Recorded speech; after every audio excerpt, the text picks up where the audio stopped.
आरोप लगाया जा रहा है, इसके बारे में आप बताइए। जिस समय सिमरा पुलिस आई थी तो उस समय निहाल का एक हाथ में बोतल, दूसरे हाथ के कान में मोबाइल था। किस चीज़ का और बोतल था? बोतल किस चीज़ का था? पानी का बोतल, और दूसरे हाथ में कान में मोबाइल, टहल रहा था। तो उसको सिमरा पुलिस ने पूछा कि क्या क्या प्रॉब्लम, आपको क्या दिक्कत है? बोला नहीं सर कोई दिक्कत नहीं है, हम हिसाब करने के लिए आए थे, मुखिया जी को समय दिए थे, हिसाब करने के लिए आए थे। तो दूसरा पुलिस जस्ट बगल में थे, वो बोले जब ये हिसाब किताब का बात है तो हम लोग झूठ मूठ का यहाँ आ गए, हम लोग का क्या काम है? तो झूठ मूठ का ये लोग किडनैपिंग का हल्ला करके हम लोग को परेशान कर रहा है। चलिए तब इतना बोलने के बाद निहाल डालमिया ने पुलिस से रिक्वेस्ट किया, नहीं सर अभी नहीं कर पाएंगे हिसाब, और जो है कि कल थाना में ही इसका हिसाब करवा देंगे। तो हम लोग से भी कहा गया, जो पुलिस लोग आए थे कि सिमरा थाना में ही हो जाए। हम भी सोचे हाँ अभी रात हो गया है, सिमरा थाना में ही हो जाए। तो वो 10 बजे का टाइम मांग रहा था, 11 बजे का टाइम मांग रहा था, हम 10 बजे का टाइम कह रहे थे। तो उसी के हिसाब से 11 बजे का समय दिए थे दूसरे दिन सिमरा में लेबर का हिसाब करने के लिए। लेबर का हिसाब के लिए आपके पास आया हुआ था? हाँ, बाकी कोई बात नहीं है ना। इन सबों के बीच अपहरण की बात कहाँ से आई? 110% झूठ है। अपहरण प्रकरण की शुरुआत कैसे हुई? ये तो यहाँ से जब चला गया तो दूसरे दिन 11 बजे हम लोग थाना पहुँचे हिसाब करने के लिए, हिसाब करने के काम से। तो वहाँ पता चला कि आवेदन दिया है कि किडनैपिंग कर लिया या बंधक बना लिया। और उसके बाद पता न्यूज़ के माध्यम से पता चला कि मतलब डालमिया का बंधक बना लिया, डालमिया को पूर्व मुखिया ने। पहले तो हम लोग को कोई इसमें कोई बातें नहीं था। कहीं न कहीं साजिश की तरफ फंसाने की कोशिश की जाती है। एकदम साजिश है। क्या कहना चाहिए? निहाल डालमिया को जानते हैं आप? निहाल डालमिया को पहले जानते नहीं थे। वो हमको जब फ़ोन किया, हम पूर्णिया में थे, फ़ोन किया, जो मेरा मोबाइल में प्रूफ है, तो वो बोले कि तालिब अंकल जी से बात कर लीजिए, हम निहाल डालमिया बोल रहे हैं, पप्पू डालमिया का बेटा। तो पप्पू बाबू को तो हम जानते हैं, लेकिन निहाल डालमिया को हम नहीं जानते थे। कब बोले थे ये 15 तारीख को 1:05 में, जो मेरा मोबाइल में सब पहले कभी निहाल डालमिया से नहीं, कभी नहीं। अच्छा, क्यों फोन किया था? क्या कहा उसने फोन के माध्यम से आपको? यहाँ का जो लेबर था, लेबर लोग उसका मुंशी मैनेजर को हिसाब करने के लिए करने का आग्रह कहकर उसे बैठा लिया था। इसीलिए उसको उस विवाद में हमको पढ़ने बोल रहा था, पढ़ के जो है कि मामला को ख़त्म कर दीजिए। तो हम तो थे पूर्णिया में, तो हम वो जो बोला विकास तालिब नाम का आदमी, जो बोला कि विकास नाम का आदमी है, वो आपका आदमी है, एक बार बात कर लीजिए उसको, मतलब सॉर्ट आउट कर दीजिए मैटर को। तो हम पूर्णिया में थे, वहाँ से फ़ोन किए विकास को, बोला कि हाँ 3 आदमी हम लोग के साथ है, हिसाब करने के लिए इसको बैठाए हुए हैं। तो उसको बोले कि तुम्हारे घर में तो बैठने का जगह है नहीं, तो तुम ऐसा करो कि मेरे यहाँ लेके आ जाओ, यहाँ चाय नाश्ता पानी जो भी है उसका करा देना, किसी प्रकार का दिक्कत नहीं होना चाहिए, और सब अपना लोग है। प्रेस कॉन्फ्रेंस का उद्देश्य क्या है आपका? उद्देश्य है कि आप लोग के माध्यम से हम लोगों के बीच ये जाना चाहिए कि जो निर्दोष है, आप लोग भी जिस तरह से बहुत मेहनत कर रहे हैं, आप लोग को भी मैं तहे दिल से धन्यवाद देता हूं और प्रणाम करता हूं कि आप लोग भी सच्चाई को उजागर करने के लिए इतना तत्परता दिखा रहे हैं। इसके लिए आप लोग को बहुत बहुत दिल से धन्यवाद। कहीं न कहीं राजनीतिक कुछ षड्यंत्र रचा जा रहा है, एकदम हो सकता है। किसी पर शक या अंदेशा? अंदेशा ये है कि हमको तो मतलब 2006 से ही पंचायत चुनाव लड़ रहे हैं, जिसमें विधायक जी को, पूर्व विधायक मुखिया थे पहले, उसको टक्कर दे रहे थे। हमको शक तो उसी पर है कि वही उसी के द्वारा जो है कि ऐसा करवाया जा रहा है। निहाल डालमिया के द्वारा बताया गया था कि आपके समर्थकों का एक झुंड आपके नाम का जिंदाबाद का नारा लगाते हुए। एकदम मेरा कोई समर्थक नहीं था, वो सारा लेबर था, जो कि जिसको हिसाब करने के लिए वो आया था, टाइम दिया था, जो मेरा मोबाइल में रिकॉर्ड है कि 5:30 बजे हम आ रहे हैं, और हम लेबर को इकट्ठा करके पूरा लेबर था, एक भी मेरा कोई समर्थक नहीं था। तो और उसी के कहने पर हम लेबर को बुलाए थे। ये विवाद स्टार्ट कैसे हुआ? विवाद तो यहाँ कुछ हुआ ही नहीं है, वो तो लेबर का मैटर था, उसको पैसा नहीं दे रहा था, यहाँ कोई विवाद नहीं हुआ है। लेबर पेमेंट को लेकर के बातचीत होना था, हिसाब होना था, उस लेबर को पेमेंट करना था।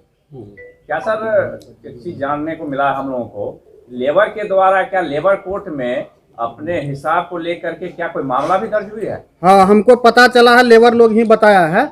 लगभग 10 या 9 तारीख को ये लोग लेबर कोर्ट में आवेदन दिया है। लेबर जो पैसा ये लोग को नहीं दे रहा था। किनके विरुद्ध आवेदन पड़ा है, कुछ जानकारी है?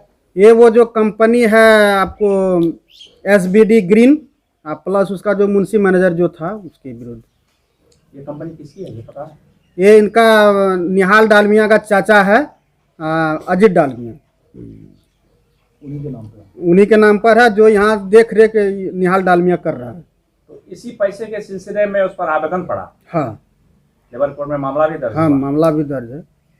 पूर्व विधायक के साथ भी इसका इस मामले का तार जुड़ा हुआ लग रहा है। पूर्व विधायक जो है ना, अब क्या इंटरेस्ट है उनको पता नहीं। उसके यहाँ निहाल गया तो उसको और हिसाब लेबर का करवा देना था। अब क्या इंटरेस्ट है तो उसको तो बात वही बताएंगे, हमको तो बताया नहीं कि हमको क्या इंटरेस्ट है। निहाल जब उसके यहाँ गया, हम तो पूर्व विधायक का रिकॉर्डिंग है इसमें, हम उनको बोले कि इनको जो है कि आप ही के यहाँ लेके आते, बोला नहीं नहीं हमारे यहाँ आने का कोई जरूरत नहीं, रात हो गया। तो ये पता चला कि आपका बात जो है पुलिस अधीक्षक अररिया से भी हुई संबंध में। हाँ, तो फिर हमको सिमरा थाना अध्यक्ष महोदय बोले कि आप SP साहब को सारा समस्या बता दीजिए। तो हम SP साहब को फ़ोन किए तो 17 सेकंड बाद भी वो पूरा समस्या समझा ही रहे थे कि SP साहब फ़ोन काट दिए। थाना अध्यक्ष का कैसा रवैया रहा इस घटना के प्रति? थाना अध्यक्ष वास्तविकता को जान रहा है। थाना अध्यक्ष चाह रहा था ये प्राथमिकी का चीज़ नहीं है, ये हिसाब लेन देन का चीज़ है। लेकिन उस पर क्या दबाव, अब राजनीतिक दबाव है या फिर जो है प्रशासनिक दबाव है, वो तो थाना अध्यक्ष ही बताएंगे। क्या लगता है आपको राजनीतिक दबाव हो सकता है? राजनीतिक नहीं होता तो मतलब ऐसा हो ही नहीं सकता, FIR हो ही नहीं सकता। और उसके बाद जो है इसका पहुंच बहुत ज़्यादा दूर तक है निहाल डालमिया का। वो कह रहा है कि ललन सराफ जो है, जो नीतीश कुमार का खास लोग है, वो मेरा मामा है। अशोक अग्रवाल MLC कटिहार जो है वो मेरा फूफा की क्या बोला वो है। हमको खुद ये बताने का मतलब था कि हमको धमकाया गया। आपके अनुसार ऐसा लग रहा है कि यह राजनीतिक षड्यंत्र के तहत ही आपको फंसाया जा रहा है? हाँ, 100%।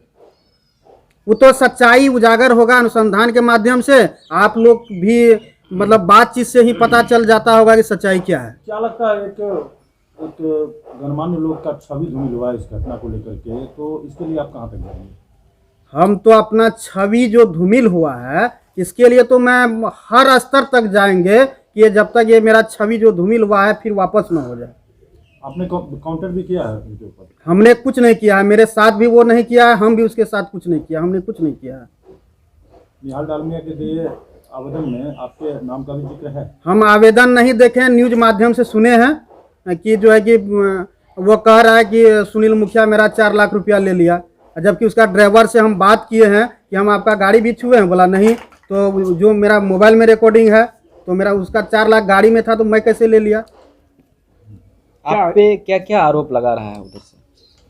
मतलब आवेदन तो हम देखे नहीं हैं, मतलब जो वो न्यूज़ चैनल पर बोले हैं 4 लाख रुपया ले लिया, हथियार के बल पर हमको घर पर अल्लाह के बंद कर दिया और उसके बाद मेरा चैन छीन लिया, ये आरोप लगा रहा है।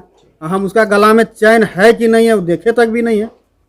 क्या आपको ऐसा नहीं लग रहा कि जो मजदूर की राशि बताई जा रही है 3,92,000 रुपया और उनके द्वारा क्या की गई, और मजदूरों का कहीं ना कहीं आपके पंचायत के मजदूर है, आपके समर्थन मिल रही है, इस मामले को दबाने के लिए और मजदूरों की बात आई सामने, उनकी आधी राशि छोड़ देने की बात की गई थी? एकदम इसमें 100% सत्यता है कि वो उसका जो है पैसा उसको मजदूर को नहीं देना पड़े, इसलिए ऐसा ड्रामा किया है वो लोग। मतलब सोची समझी साजिश है ताकि हम FIR कर देंगे, सब लोग डर जाएगा, फिर पैसा हमसे नहीं मांगेगा। जिस समय घटना हुई उस समय गाड़ी भी आपकी वहीं थी? हाँ, हम बाद में गए लाल थे। कलर की गाड़ी का उन्होंने जिक्र किया। हाँ, लाल कलर का जो गाड़ी है, हमको जब विकास फोन किया कि यहाँ झेल हो रहा है, ठीक ना, तब हम गए, वहाँ गए तो सबको जो भी मामला था वहाँ कुछ तो उसको साइलेंट किए और मेरे सामने कोई एक वर्ड भी उसको शब्द नहीं कहा है। हम तो पीछे में थे, उसका गाड़ी बाद में गए थे। आपकी गाड़ी पर आपके अलावा और कौन लोग थे? मेरे गाड़ी पर मैं ही था, मैं खुद ड्राइविंग कर रहा था और मैं खुद था और कोई नहीं था। तो ये सब बात मनगढ़ंत है आपके हिसाब से? 100%। आपने उनको बचाने का कोशिश किया और वो आपको एकदम वही हमको लाके कि मजदूर सबको आप गछ लीजिए, हम हिसाब कर देंगे, तब ना हम बीच में पड़े। हम पहले जानते भी थे कि मजदूर का पैसा वहाँ रखा है या मजदूरी किया, ये सब हमको कोई जानकारी इस नहीं था। मामले की पहले से कोई जानकारी? न वो निहाल डालमिया ही इसमें और तालिब नजामी दोनों मिल के इस बीच में हमको घसीटा है। अब पहले से अगर सोची समझी साजिश होगा तो वो तो वही बताएगा, हम नहीं बता पाएंगे। निहाल डालमिया नंजल का काम का निहाल डालमिया के चाचा के नाम से अथी है, लाइसेंस ठेकेदार है चाचा उसका, ये देख रेख करता है। यानी इनका सर्वा निहाल डालमिया ही है। देख रेख यहाँ का सर्वसर्वा यही है। तो मजदूर के हक में आप गए हैं तो आप पे प्राथमिकी दर्ज करवाया जा रहा है, यही मजदूर के लिए आप लड़े ना? हाँ, मजदूर के लिए बात करने तो का आपके प्रयास पंचायत किया, के उसका लोग हैं। समस्या का समाधान करने का प्रयास किया तो हमारे ऊपर FIR किया गया। और कोई मंशा आपकी नहीं थी? मेरा कोई मंशा नहीं है। मेरा मंशा इतना ही था कि मजदूर का मजदूरी मिल जाए, इसके अलावा मेरा कोई मंशा नहीं था। क्योंकि आपके पंचायत के थे इसी हाँ, कारण से। पंचायत कहीं का भी रहता तो मेरा मंशा जिसका है उसी को दिया जाए, और क्या। अब क्या चाहते हैं आप? हम चाहते हैं SP साहब से, माननीय मुख्यमंत्री नीतीश कुमार से संज्ञान ले और जमीनी हकीकत को जाने। अगर हम इसमें कहीं से भी थोड़ा सा भी मेरा इन्वॉल्वमेंट है उसका अपहरण करने में या उसका पैसा निकालने में, तो हम जेल में हो। अगर मेरा नहीं है तो वो उसको जेल में होना चाहिए, 211-182 के तहत सेम दफा में वो जेल में जाए। मेरा यही मांग है। क्या परिचय हुआ आपका? मेरा सुनील कुमार मंडल नाम हुआ, पूर्व मुखिया हैं, वर्तमान में भाजपा के प्रदेश कार्य समिति सदस्य हैं OBC मोर्चा।